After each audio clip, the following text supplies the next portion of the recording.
अध्याय 19 Lord Voldemort का सेवक। हरमाइनी चीखी। ब्लैक उछलकर खड़ा हो गया।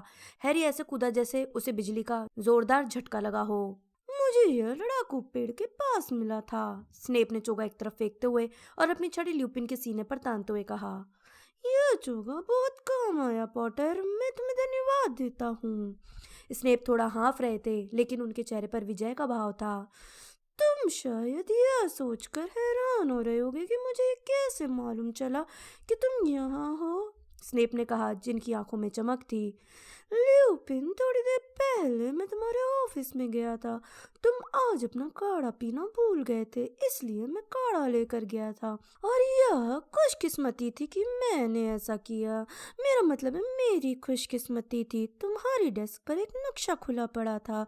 उस पर नजर डालते ही मैं सब जान गया जो मैं जानना चाहता था। मैंने तुम्हें इस गलियारे में भागते और ओझल होते देखा। सेवरस, ल्यूपिन ने कहना शुरू किया, लेकिन स्नेप ने उनकी बात काट दी। ल्यूपिन, मैंने हेडमास्टर से बार बार कहा था कि तुम अपने पुराने दोस्त ब्लैक को महल में अंदर लाने में मदद कर रहे हो, और यह रहा उसका सबूत। मैंने सपने में भी नहीं सोचा था कि तुम उसे छुपाने के लिए अपनी पुरानी जगह का इस्तेमाल करने की हिम्मत करोगे। सेवरस, तुम गलती कर रहे हो, ल्यूपिन ने जल्दी से कहा। तुम्हें पूरी बात नहीं मालूम है। मैं सब कुछ स्पष्ट कर सकता हूँ। सीरियस यहाँ हैरी को मारने नहीं आया है। आज रात अज़्काबान में 2 और लोग जाएंगे, स्नेप ने कहा। उसकी आंखों में अब पागलपन भरी चमक थी। मैं यह देखने में रुचि रखता हूँ कि डम्बलडोर इसे कैसे बर्दाश्त करते हैं। उन्हें पूरा विश्वास था कि तुम हानि रहित हो ल्यूपिन, जैसे नर भेड़ियों को पालतू बनाया जा सकता हो। मूर्ख, ल्यूपिन ने धीमे से कहा। क्या स्कूल के दिनों की पुरानी जलन की वजह से तुम किसी बेकसूर आदमी को दोबारा अज़्काबान भेजोगे? धड़ाक, सांप जैसी पतली रस्सी स्नेप की छड़ी से बाहर निकली और ल्यूपिन के चेहरे, कलाइयों और टखनों पर बंध गई। इससे ल्यूपिन का संतुलन बिगड़ गया और वे फर्श पर गिर पड़े। वे हिल भी नहीं पा रहे थे। गुस्से में गुर्राता ब्लैक स्नेप की तरफ बढ़ा, लेकिन स्नेप ने अपनी छड़ी सीधे ब्लैक की आंखों के बीच तान दी। मुझे एक कारण दो, उन्होंने फुसफुसा कर कहा। मुझे इसके इस्तेमाल का एक कारण दो और मैं कसम खाता हूँ कि मैं तुम्हें मार डालूंगा। ब्लैक रुक गया। यह कहना मुश्किल था कि किसके चेहरे पर ज्यादा नफरत थी। हैरी अपनी जगह पर इतना स्थिर खड़ा था जैसे उसे लकवा मार गया हो। वह यह नहीं जानता था कि क्या किया जाए या किस पर विश्वास किया जाए। उसने रॉन और हर्माइनी की तरफ देखा। रॉन भी उसी की तरह दुविधा में दिख रहा था और भागने की कोशिश करते स्कैबस को पकड़े रखने के लिए अब भी जूझ रहा था। बहरहाल हर्माइनी ने स्नेप की तरफ अनिश्चितता से एक कदम बढ़ाकर धीमी आवाज में कहा, प्रोफेसर स्नेप, इसमें इसमें भला क्या नुकसान होगा कि हम उनकी पूरी बात सुन लें, है ना? मिस ग्रेंजर, तुम स्कूल से निकाला जा सकता है, स्नेप ने थूकड़ाते हुए कहा। तुम, पॉटर और वीजली एक खूनी और नरभेड़िए के साथ पाए गए हो। जिंदगी में कम से कम एक बार तो अपनी जुबान बंद रखो। लेकिन अगर अगर कोई गलती हुई। चुप रहो मूर्ख लड़की, स्नेप चिल्लाए और अचानक पागल जैसे दिखने लगे। जिस चीज को तुम जानती समझती नहीं हो उसके बारे में मत बोलो। स्नेप के चेहरे की तरफ तनी हुई उनकी छड़ी से कुछ चिंगारियां निकलने लगी। हरमाइनी चुप हो गई। बदला बहुत मीठा होता है, स्नेप ने ब्लैक से कहा। बड़े दिनों से हसरत थी कि तुम्हें मैं ही पकड़ूं। तुमसे गलती हो रही है सेवरस, ब्लैक गुर्राया। अगर यह लड़का अपने चूहे को महल में ले जाएगा, उसने अपना सिर रॉन की तरफ झटकते हुए कहा, तो मैं चुपचाप वहां चला जाऊंगा। महल तक, स्नेप ने रेशमी लहजे में कहा। मुझे नहीं लगता कि हमें उतनी दूर जाना पड़ेगा। मैं तो लड़ाकू पेड़ से बाहर निकलते ही दम पिशाचों को बुला लूंगा। वे तुम्हें देखकर बहुत खुश होंगे ब्लैक, इतने खुश होंगे कि वे तुम्हें चूम लेंगे। ब्लैक के चेहरे पर जो थोड़ा बहुत रंग था वो भी उड़ गया। तुम्हें मेरी पूरी बात सुननी चाहिए, उसने अटकती हुई आवाज में कहा। चूहे को देखो, लेकिन स्नेप की आंखों में पागलपन भरी चमक थी जो हैरी ने पहले कभी नहीं देखी थी। वह कुछ सुनने या समझने के लिए तैयार नहीं थे। अब सब लोग चलो, उन्होंने कहा। उन्होंने चुटकी बजाई और ल्यूपिन की रस्सियों की डोर उड़कर उनके हाथ में आ गई। मैं नर भेड़ियों को खींच कर ले चलता हूँ, शायद दम पिशाच इसे भी चूम ले। इससे पहले कि हैरी जान पाता कि वह क्या कर रहा था, उसने 3 कदमों में कमरा पार किया और रास्ता रोककर दरवाजे पर खड़ा हो गया। रास्ते से हट जाओ पॉटर, तुम पहले ही काफी मुश्किल में हो, स्नेप ने गुर्रा कर कहा। अगर मैं तुम्हारी जान बचाने के लिए यहाँ नहीं आता। प्रोफेसर ल्यूपिन मुझे इस साल सैकड़ों बार मार सकते थे, हैरी ने कहा। जब मैंने दंपिशाचों से रक्षा का मंत्र सीखा था तो मैं उनके साथ कई बार अकेला था। अगर वे ब्लैक की मदद कर रहे होते तो उन्होंने मुझे तभी क्यों नहीं मार डाला? मुझे क्या पता कि नर भेड़िया का दिमाग किस तरह सोचता है, स्नेप ने गुस्से से कहा। रास्ते से हट जाओ पॉटर, आप पागल हो चुके हैं, हैरी चीखा। उन्होंने स्कूल में आपके साथ मजाक किया था, इसलिए आप कुछ सुनने को तैयार ही नहीं है। चुप रहो, मैं इस तरह की बातें नहीं सुनूंगा। स्नेप चीखे और पहले से कहीं ज्यादा पागल दिखने लगे। पॉटर, जैसा बाप वैसा बेटा, मैंने अभी अभी तुम्हारी जान बचाई है। तुम्हें तो घुटनों के बल बैठकर मुझे धन्यवाद देना चाहिए। तुम इसी काबिल थे कि वह तुम्हें मार देता। तुम भी अपने पिता की तरह मरते। तुम्हारी तरह उन्होंने भी ब्लैक पर भरोसा किया था। तुम भी इसी अकड़ में मरते कि ब्लैक पर शक करना गलत है। अब रास्ते से हट जाओ, वरना मैं तुम्हें जबरदस्ती रास्ते से हटा दूंगा। रास्ते से हट जाओ पॉटर। हैरी ने एक पल में ही फैसला कर लिया। स्नेप उसकी तरफ एक भी कदम आगे बढ़ा पाए इससे पहले ही उसने अपनी छड़ी उठा ली। निरस्त्र भव, वह चीखा। पर यह कहने वाली आवाज अकेले उसी की नहीं थी। एक विस्फोट हुआ जिससे दरवाजे की चूलें हिल गई। स्नेप हवा में उड़ते हुए दीवार से जा टकराए, फिर वे फिसल कर फर्श पर गिरे और उनके बालों से खून बहने लगा। वे बेहोश हो चुके थे। हैरी ने आसपास देखा। रॉन और हर्माइनी ने भी उसी समय स्नेप को निरस्त करने की कोशिश की थी। स्नेप की छड़ी हवा में उछली और बिस्तर पर क्रुकशैंक्स के पास जा गिरी। तुम्हें ऐसा नहीं करना चाहिए था, ब्लैक ने हैरी को देखते हुए कहा। तुम्हें यह काम मुझ पर छोड़ देना चाहिए था। हैरी ने ब्लैक से नजरें नहीं मिलाई। उसे अब भी यकीन नहीं था कि उसने सही काम किया था। हमने हमने एक टीचर पर हमला किया, हरमानी ने कहा और बेहोश पड़े स्नेप पर भय भरी आंखों से घूरती रही। ओह, हम बहुत मुश्किल में फंस जाएंगे। ल्यूपिन अपनी रस्सियां खोलने के लिए जूझ रहे थे। ब्लैक ने तुरंत नीचे झुककर उनकी रस्सियां खोल दी। ल्यूपिन ने सीधे खड़े होकर अपनी बाहें मली, जहां रस्सियों के कारण निशान बन गए थे। धन्यवाद हैरी, वे बोले। हैरी ने पलटकर जवाब दिया, इसका यह मतलब नहीं कि मैंने आपकी बात पर विश्वास कर लिया है। तब तो अब हमें तुम्हें सबूत देना ही होगा, ब्लैक बोला। सुनो लड़के, पीटर को मुझे दे दो अभी। रॉन ने स्कैबस को अपने सीने से चिपका लिया। छोड़ो भी, उसने कमजोरी से कहा। क्या तुम यह कहना चाहते हो कि तुम अज़्काबान से सिर्फ स्कैबस को पकड़ने के लिए भागे थे? मेरा मतलब है। उसने समर्थन की तलाश में हैरी और हर्माइनी की तरफ देखा। ठीक है, यह मान लिया जाए कि पेटिग्रू चूहे में बदल सकता है। दुनिया में लाखों चूहे हैं। ब्लैक को अज़्काबान की कैद से यह कैसे पता चला कि स्कैबस ही पेटिग्रू था? यह उचित सवाल है, सीरियस, ल्यूपिन ने ब्लैक की तरफ मुड़कर कहा और उनकी भुएं थोड़ी तन गई। तुम्हें यह कैसे पता चला कि पेटिग्रू कहाँ है? ब्लैक ने अपने दुशाले के भीतर अपने पंजे जैसा हाथ डालकर एक दबा कुचला कागज बाहर निकाला, जिसे उसने हाथ फिराकर ठीक किया और दूसरों को दिखाया। यह रॉन उसके परिवार की तस्वीर थी जो पिछली गर्मी में दैनिक जादूगर में छपी थी। इस तस्वीर में स्कैबस रॉन के कंधे पर बैठा हुआ था। ल्यूपिन ने हैरान होकर ब्लैक से पूछा, तुम्हें यह कैसे मिला? फज से, ब्लैक ने कहा। जब वे पिछले साल अज़्काबान का निरीक्षण करने आए थे तो मैंने उनसे अखबार मांग लिया था और उसमें पहले पेज पर पीटर था, इस लड़के के कंधे पर बैठा हुआ। मैं उसे देखते ही तत्काल पहचान गया। मैंने उसे बहुत बार रूप बदलते देखा था और तस्वीर के साथ यह भी लिखा था कि वह लड़का हॉगवर्ट्स जाने वाला है, जहाँ हैरी पढ़ता था। हे भगवान, ल्यूपिन ने धीमे से कहा। वे कभी स्कैबस को तो कभी अखबार की तस्वीर को घूरते रहे। उसका अगला पंजा, उसके अगले पंजे में क्या खास बात है? रॉन ने गुस्से से पूछा। ब्लैक बोला, उसकी एक उंगली गायब है। जाहिर है, ल्यूपिन ने कहा। बहुत आसान, बहुत बढ़िया, उसने खुद यह किया था? रूप बदलने से ठीक पहले, ब्लैक ने कहा। जब मैंने उसे घेर लिया तो उसने पूरी सड़क को सुनाते हुए चिल्ला चिल्ला कर कहा कि मैंने लिली और जेम्स को धोखा दिया था।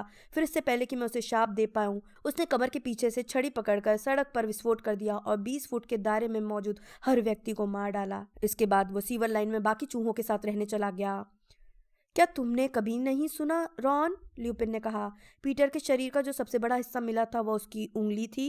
देखिए, शायद स्कैबस की किसी और चूहे से लड़ाई हुई होगी। वो मेरे परिवार में बरसों से है। वास्तव में 12 साल से, ल्यूपिन ने कहा। क्या तुमने कभी यह नहीं सोचा कि वह इतने लंबे समय तक जिंदा कैसे रहा? रॉन बोला। हम उसकी अच्छी देखभाल कर रहे थे, लेकिन इस समय तो उसकी हालत बहुत अच्छी नहीं लग रही है ना? ल्यूपिन ने कहा। मुझे लगता है जब से उसने सुना है कि सीरियस अज़्काबान से भाग गया है, तभी से उसका वजन कम हो रहा है। वह उस पागल बिल्ली से डरा हुआ है। रॉन ने क्रुक्शंस की तरफ इशारा किया जो भी बिस्तर पर बैठी थी। लेकिन यह सही नहीं था, हैरी ने अचानक सोचा। स्कैबस क्रुक्शंस के आने से पहले से ही बीमार दिख रहा था, रॉन के मिस्र से लौटने के समय से, तब से जब ब्लैक भागा था। यह बिल्ली पागल नहीं है, ब्लैक ने भर्राई आवाज में कहा। उसने अपना दुबला हाथ बढ़ाकर क्रुक्शंस के सिर पर हाथ फिराया। यह बहुत समझदार बिल्ली है। इसने तत्काल पीटर की असलियत जान ली और जब यह मुझसे मिली तो इसने तत्काल समझ लिया कि मैं कुत्ता नहीं हूँ। हालांकि इसे मुझ पर भरोसा करने में कुछ समय लगा। आखिरकार मैंने इसे बता दिया कि मैं किसके पीछे पड़ा हूँ तो यह मेरी मदद करने लगी। तुम्हारा क्या मतलब है? हरमाइनी बोली। इसने पीटर को पकड़कर मेरे पास लाने की कोशिश की, लेकिन इसे सफलता नहीं मिली। इसलिए इसने गरुड़दार हाउस के पासवर्ड वाला कागज़ चुरा कर मुझे दे दिया। जहाँ तक मैं जानता हूँ, ये बिल्ली उस कागज़ को किसी लड़के के बिस्तर के पास रखी टेबल से उठाकर लाई थी। हैरी का दिमाग अब इन बातों के वजन को झेल नहीं पा रहा था। यह सब मूर्खतापूर्ण था, और इसके बावजूद लेकिन पीटर को इस बारे में शक हो गया और वो भाग खड़ा हुआ। इस बिल्ली ने, तुमने इसका नाम क्रुकशैंक्स रखा है, मुझे बताया कि पीटर चादर पर खून का निशान छोड़ गया है। मुझे लगता है उसने खुद को काट लिया होगा। अपनी मौत का एक बार पहले भी वो सफल नाटक कर चुका था। यह सुनकर हैरी होश में आ गया। और उसने अपनी मौत का नाटक क्यों किया? उसने गुस्से से कहा। क्योंकि वो जानता था कि तुम उसे उसी तरह मारने वाले हो जिस तरह तुमने मेरे माता पिता को मारा था। नहीं, ल्यूपिन ने कहा। हैरी, और अब तुम उसे मारने आए हो? हाँ, मैं इसीलिए आया हूँ। ब्लैक ने स्कैबस को निर्मम निगाह से देखते हुए कहा। तब तो मुझे तुम्हें स्नेप से नहीं बचाना चाहिए था, हैरी चिल्लाया। हैरी, ल्यूपिन ने जल्दी से कहा, क्या तुम्हारी समझ में नहीं आया? पूरे समय हम यही सोच रहे थे कि सीरियस ने तुम्हारे मम्मी पापा को धोखा दिया था और पीटर ने उसे घेर लिया था, लेकिन सच्चाई इसके विपरीत थी। क्या तुम्हें दिखाई नहीं दे रहा है? पीटर ने तुम्हारे मम्मी पापा को धोखा दिया था, सीरियस ने पीटर को घेरा था। यह सही नहीं है, हैरी चीखा। वह उनका रहस्य रक्षक था। उसने आपके आने से पहले ही कहा था कि उसी ने उनकी हत्या की थी। वो ब्लैक की तरफ इशारा कर रहा था, जिसने अपना सिर धीरे धीरे हिलाया। उसकी धसी आंखें अचानक चमकने लगी। हैरी, एक तरह से मैंने ही उन्हें मारा था, उसने फटी आवाज में कहा। मैंने ही आखिरी पल लिली और जेम्स को यह सुझाव दिया था कि वे पीटर को अपना रहस्य रक्षक बना ले। मैं जानता हूँ कि दोष मेरा ही है। जिस रात को उनकी मौत हुई थी, उस रात को मैं पीटर को देखने गया था कि वो सुरक्षित तो था, लेकिन जब मैं उसके छिपने की जगह पहुंचा तो वो वहाँ नहीं मिला, और वहाँ पर किसी तरह के संघर्ष का कोई निशान भी नहीं था। मुझे कुछ गड़बड़ लगी। मैं डर गया और सीधे तुम्हारे माता पिता के घर की तरफ रवाना हो गया। वहाँ जब मैंने उनका तबाह मकान और उनके मुर्दा शरीर देखे तो मैं समझ गया कि पीटर ने क्या किया होगा और मुझसे अनजाने में कितनी बड़ी गलती हो गई थी। उसकी आवाज़ टूट गई। वह पीछे पलट गया। काफ़ी हो चुका, ल्यूपिन बोले, और अब उनकी आवाज़ में इतनी दृढ़ता थी जो हैरी ने पहले कभी नहीं सुनी थी। सचमुच क्या हुआ था यह साबित करने का सिर्फ एक ही तरीका है। रॉन, वो चूहा मुझे दे दो। रॉन ने तनाव भरी आवाज़ में ल्यूपिन से पूछा, अगर मैं आपको चूहा दे दूंगा तो आप उसके साथ क्या करोगे? उसे उसके असली रूप में आने के लिए मजबूर करेंगे, ल्यूपिन ने कहा। अगर वो सचमुच चूहा है तो उसे कोई नुकसान नहीं होगा। रॉन ने झिझकते हुए आखिरकार स्कैबस को ल्यूपिन के हवाले कर दिया। स्कैबस बगैर रुके लगातार चीखने, छटपटाने और उछलने लगा। उसकी छोटी काली आंखें उसके सिर में घुसी जा रही थी। ल्यूपिन ने पूछा, तैयार सीरियस? ब्लैक पहले ही बिस्तर से स्नेप की छड़ी उठा चुका था। जब वह ल्यूपिन और छटपटाते चूहे के पास आया तो उसकी गीली आंखों में शोले भड़क रहे थे। उसने धीमे से पूछा, एक साथ? हाँ, ल्यूपिन ने कहा। उन्होंने एक हाथ में स्कैबस को कसकर पकड़े रखा था और दूसरे हाथ में छड़ी को।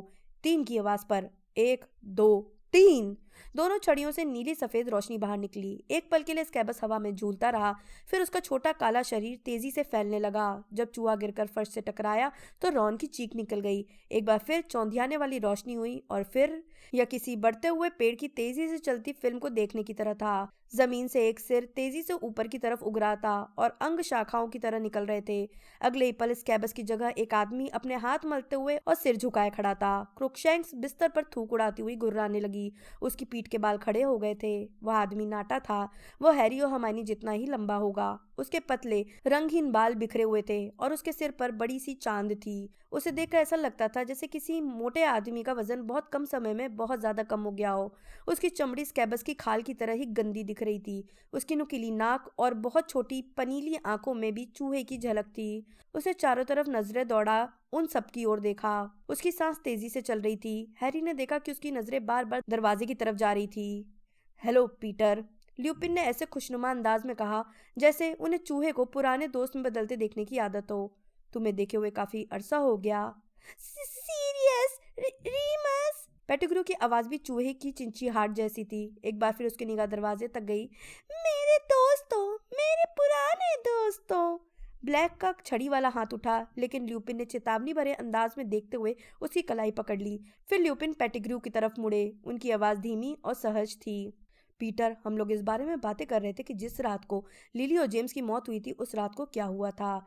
जब हम ये बात कर रहे थे तब तुम बिस्तर पर चिचिया रहे थे, इसलिए शायद तुमने कुछ बातें नहीं सुनी होगी। रीमस, पेटिग्रू ने हांफते हुए कहा। हैरी को साफ नजर आ रहा था कि उसके पीले चेहरे पर पसीने की बूंदें छलछला आई थीं। तुम्हें उसकी बात पर यकीन तो नहीं है? उसने मुझे मारने की कोशिश की थी, रीमस।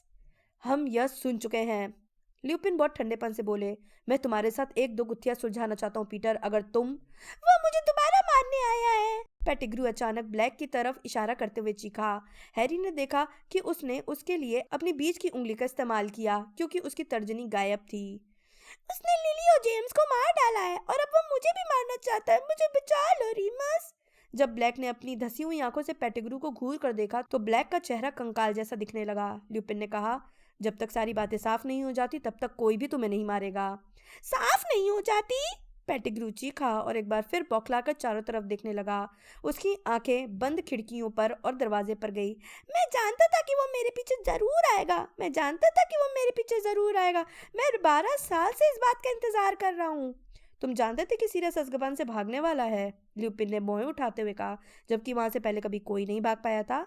उसके पास ऐसी शैतानी ताकतें हैं जिनकी हम लोग कल्पना भी नहीं कर सकते, पेटिग्रू तीखी आवाज में बोला। वरना वो वहां से कैसे भाग सकता था? मुझे लगता है तुम जानते हो कौन ने उसे कुछ चालें सिखाती होंगी। वोल्डेमॉर्ट मुझे चालें सिखाएगा? सीरियस ने कहा। पेटिग्रू वोल्डेमॉर्ट का नाम सुनकर इस तरह कांपा जैसे ब्लैक ने उसे कोड़ा मार दिया हो।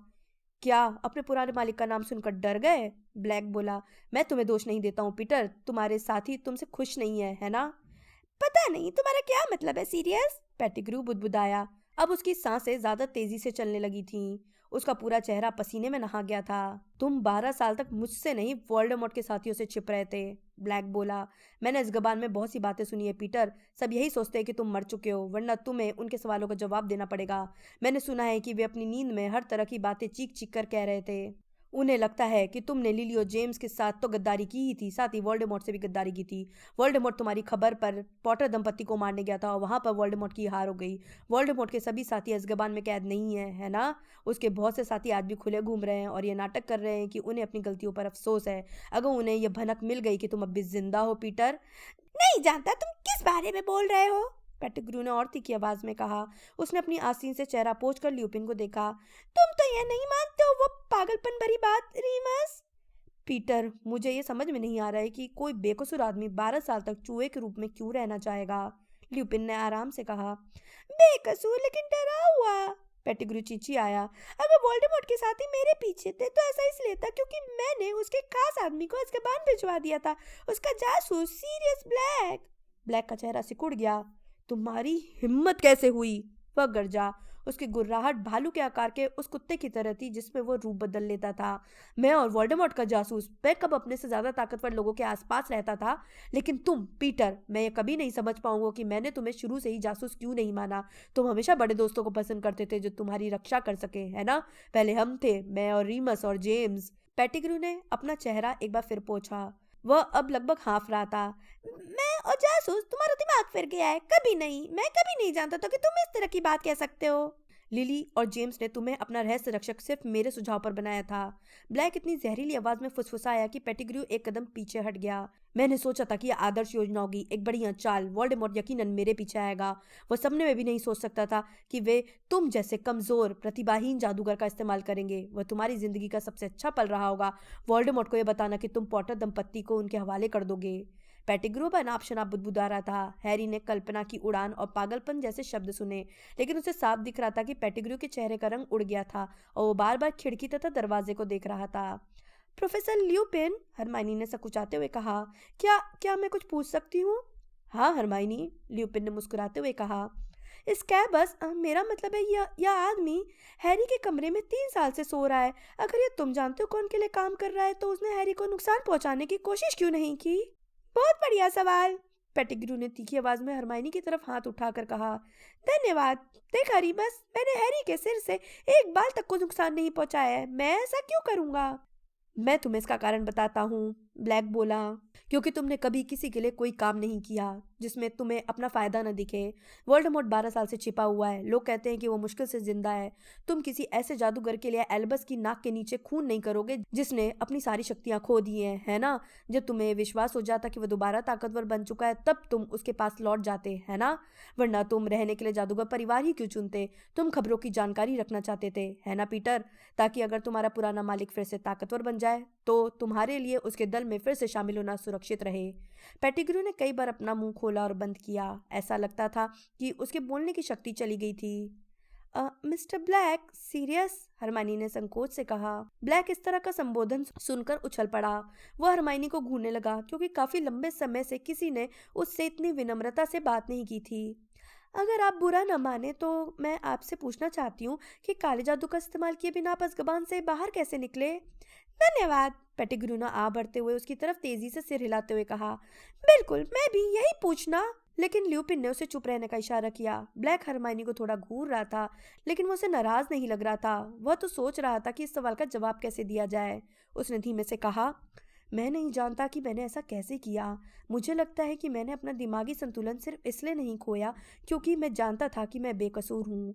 यह एक सुखद विचार नहीं था। इसे दम पिशाच इसे चूस नहीं सकते थे। लेकिन इस विचार ने मुझे होशो हवास में रखा। मैं कौन हूँ यह जानने के कारण मुझे अपनी शक्तियों को कायम रखने में मदद मिली। इसलिए जब मुझसे सहन नहीं होता था तो मैं अपनी काल कोठरी में रूप बदल लेता था और कुत्ता बन जाता था। तुम्हें पता है, दम पिशाच देख नहीं सकते हैं। उसने थूक निगला।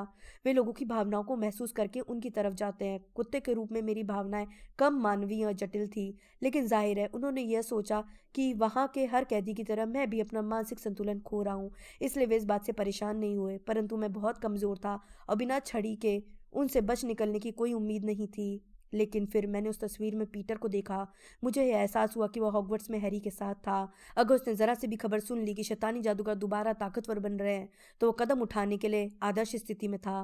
पेटिग्रू बिना आवाज की अपना सिर हिला रहा था, लेकिन पूरे समय ब्लैक की तरफ मंत्रमुग्ध होकर देख रहा था। अगर उसे वोल्डेमॉर्ट की वापसी पर यकीन हो जाता तो वो तत्काल कदम उठा सकता था, उन्हें आखिरी पॉटर दे सकता था। अगर वो हैरी को उनके हवाले कर देता तो कौन ये कहने की हिम्मत कर सकता था कि उसने लॉर्ड वोल्डेमॉर्ट को धोखा दिया। उसे तो सम्मान के साथ दल में शामिल कर लिया जाता। तो इस वजह से मुझे कुछ करना था।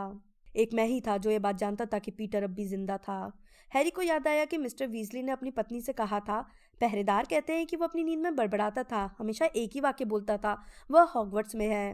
ब्लैक ने आगे कहा, ऐसा लगा जैसे किसी ने मेरे सिर में आग लगा दी हो। दमपिशाच इसे नष्ट नहीं कर सकते थे।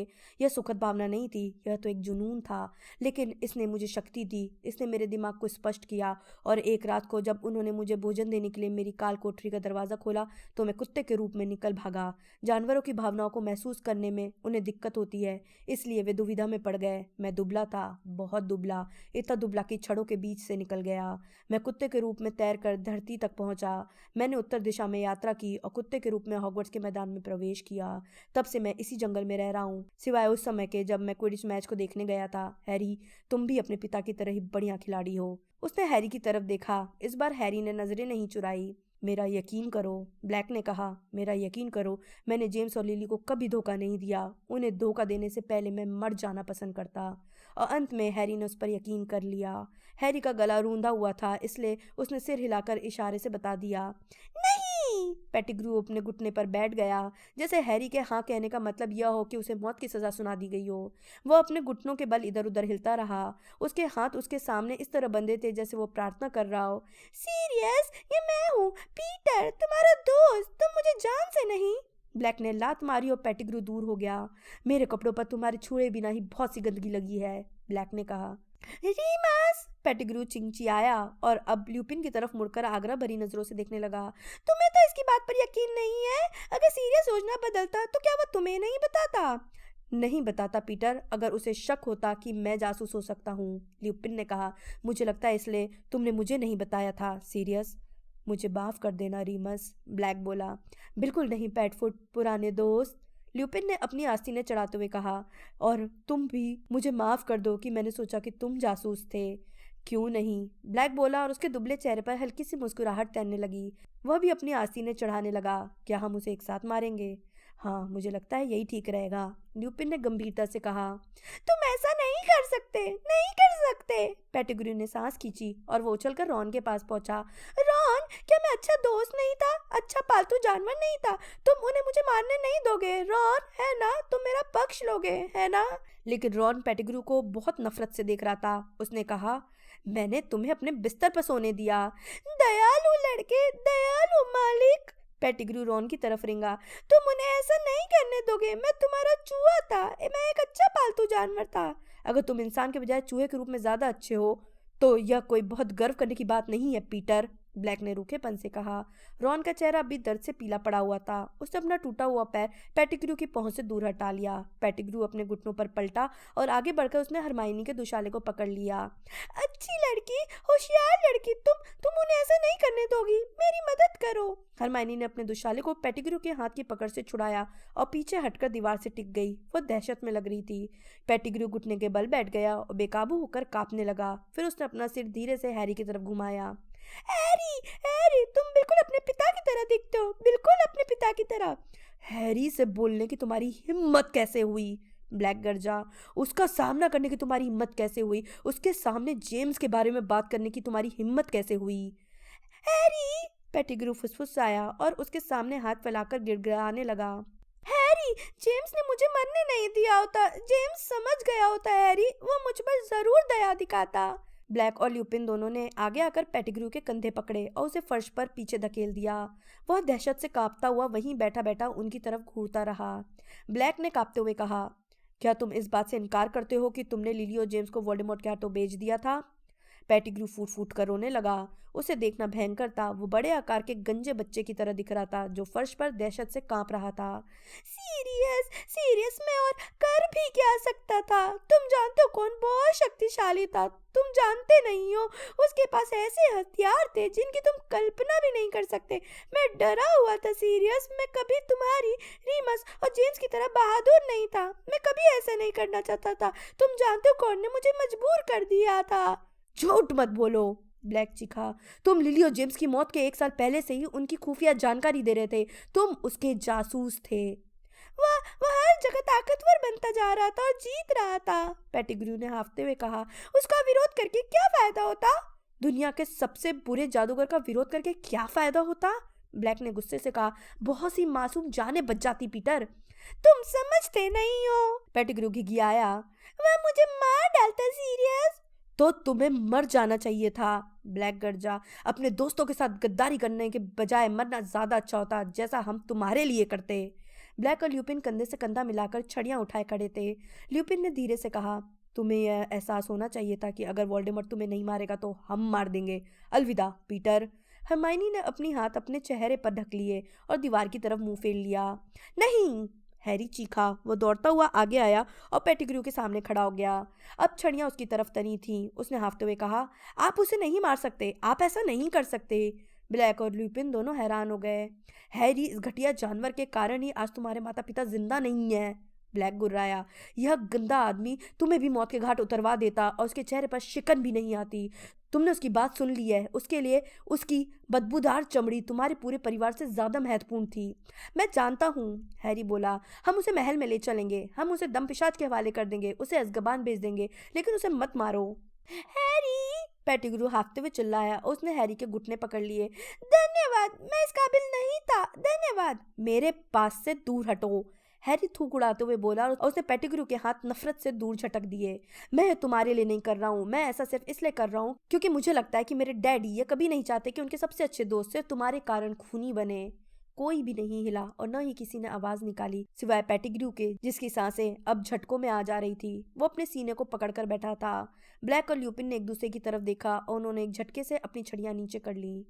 हैरी, तुम्ही को यह फैसला करने का हक है, ब्लैक ने कहा। लेकिन सोचो, सोचो तो सही, उसने कितना बड़ा पाप किया था। उसे अज़्काबान भेज देंगे, हैरी ने दोहराया। वह इसी काबिल है। पेटिग्रू अब भी उसके पीछे घरघराते हुए सांसें ले रहा था। ठीक है, ल्यूपिन ने कहा। एक तरफ हट जाओ हैरी। हैरी झिझका। मैं उसे रस्सियों से बांध रहा हूँ, ल्यूपिन ने कहा। मैं कसम खाता हूँ कि मैं इससे ज्यादा कुछ नहीं करूंगा। हैरी रास्ते से हट गया। इस बार ल्यूपिन की छड़ी से पतली रस्सियां निकली और अगले ही पल पेटिग्रू फर्श पर बंधा पड़ा था। उसके मुंह पर भी रस्सी बंध गई थी। लेकिन पीटर, कान खोलकर सुन लो, अगर तुमने रूप बदलने की कोशिश की, ब्लैक अपनी छड़ी पेटिग्रू की तरफ करते हुए घुराया, तो हम तुम्हें मार डालेंगे। ठीक है हैरी? हैरी ने फर्श पर पड़ी लाचार आकृति को देखा और सिर हिलाया ताकि पेटिग्रू उसे ऐसा करते देख ले। ठीक है, ल्यूपिन ने अचानक सामान्य अंदाज में कहा। रॉन, मैं तुम्हारी हड्डियों को उतनी अच्छी तरह से नहीं जोड़ सकता जितनी अच्छी तरह से मैडम पॉम्फ्री जोड़ सकती हैं, इसलिए मैं समझता हूँ कि सबसे अच्छा यही रहेगा अस्पताल पहुंचने तक मैं तुम्हारे पैर पर पट्टी बांध दूं। वे रॉन के पैर को अपनी छड़ी से थपथपाकर बुदबुदाए। पट्टी का बंधन। पट्टियां रॉन के पैर पर कसकर बंध गईं। ल्यूपिन ने खड़े होने में उसकी मदद की। रॉन ने अपने वजन को उस पैर पर आहिस्ता से रखा और उसके मुंह से आ निकल गई। यह बहुत अच्छा है, उसने कहा। धन्यवाद। प्रोफेसर स्नेप का क्या करेंगे? हरमाइनी ने धीमे स्वर में कहा और स्नेप के लेटे हुए शरीर की तरफ इशारा किया। उसके साथ कोई गंभीर गड़बड़ी नहीं है। ल्यूपिन ने स्नेप पर झुकते हुए और उसकी नब्ज देखते हुए कहा। तुम लोग थोड़े ज्यादा उत्साहित हो गए थे। अब भी उसका शरीर ठंडा है। शायद सबसे अच्छा यही रहेगा कि हम उन्हें तब तक होश में न लाएं जब तक कि हम महल में सुरक्षित न पहुंच जाएं। हम उन्हें इस तरह ले जा सकते हैं। वे बुदबुदाए। गतिमान भव। ऐसा लगा जैसे अदृश्य धागे स्नेप की कलाइयों, गर्दन और घुटनों से बन गए। वे खड़ी मुद्रा में आ गए, लेकिन उनका सिर किसी कठपुतली की तरह इधर से उधर हिल रहा था। वे जमीन से कुछ इंच ऊपर लटके हुए थे और उनके बेजान पैर लटक रहे थे। ल्यूपिन ने अदृश्य चौका उठाया और उसे सुरक्षित अपनी जेब में रख लिया। और हम में से 2 लोगों को इस कमीने के साथ बंधना चाहिए, ब्लैक ने पेटिग्रू को ठोकर मारते हुए कहा। सिर्फ इसलिए ताकि वो भाग ना पाए। ल्यूपिन बोले, मैं इसके साथ बंधूंगा। और मैं भी, रॉन ने लंगड़ाते हुए आगे बढ़कर आवेश में कहा। ब्लैक ने हवा में से भारी जंजीर उत्पन्न की। जल्दी ही पेटिग्रू एक बार फिर खड़ा हो गया था। उसका बायां हाथ ल्यूपिन के दाएं हाथ से बंधा था और उसका दायां हाथ रॉन के बाएं हाथ से बंधा था। रॉन के चेहरे पर दृढ़ता का भाव था। ऐसा लग रहा था कि उसने स्कैबस की असली पहचान को व्यक्तिगत अपमान के रूप में ले लिया था। क्रुक्शंस बिस्तर से उछलकर धीरे से नीचे उतरी और कमरे से बाहर आकर रास्ता दिखाने लगी। उसकी लंबी पूंछ खुशी से ऊंची उठी हुई थी।